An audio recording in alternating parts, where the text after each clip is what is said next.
slip yẹn lọ síta o. Ọ̀nà sókè báyìí.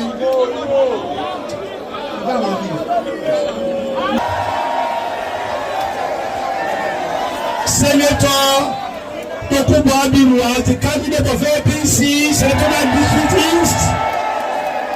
Senator Abiru as the APC senatorial candidate of APC.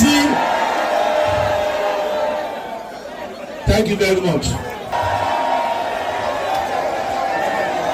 Senator Abiru as the candidate of APC Senatorial District East. Senator Abiru as the APC senatorial candidate of APC. Thank you very much.